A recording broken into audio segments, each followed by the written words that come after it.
मा चाहिँ छ हाम्रो याजकेरो याजकेरो भन्दा सबैलाई थाहा छ नि है याजकेरो नियम त भनिराख्नु पर्दैन जुन हामीले इचीमा पनि पढेर आएको यो एचएससिसिबीको नियम अन्तर्गत होइन युगाई विषय बुझु न ओ कोवा नेचुनी योवाई तामे भनिएको छ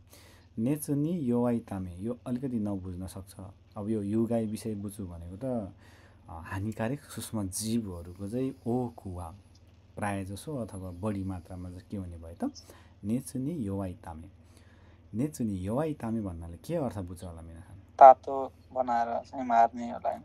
तातो बनाएर मार्ने त्यो पनि मिल्छ यसमा चाहिँ यो हानिकारक परजीवी जुन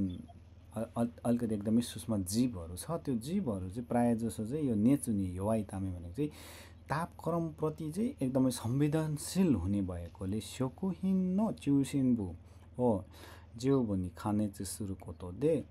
सिमेचु सिमास भनेको छ यो जुन हाम्रो हानिकारक सूक्ष्म जीवहरू चाहिँ प्रायः जसो यो तातोको उसमा चाहिँ एकदमै संवेदनशील हुने भएकोले स्योकुहिन्नो च्युसिन्बु त्यो खानेकुराको मध्यबिन्दु भागसम्म अथवा त्यो भागमा चाहिँ ज्यू भुन्नी पर्याप्त मात्रामा चाहिँ खाने सुरु कोतोले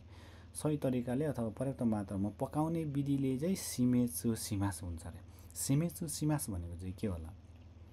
मरिने छ अथवा मार्न सकिन्छ भनेको छ अब त्यसमा आनिसाकिसु नादो नो किसेइचु वा रेतो दे म सिमेचु सिमास भनेको छ आनिसाकिसु नादो यो जुन आनिसाकिसु भनेको के हो त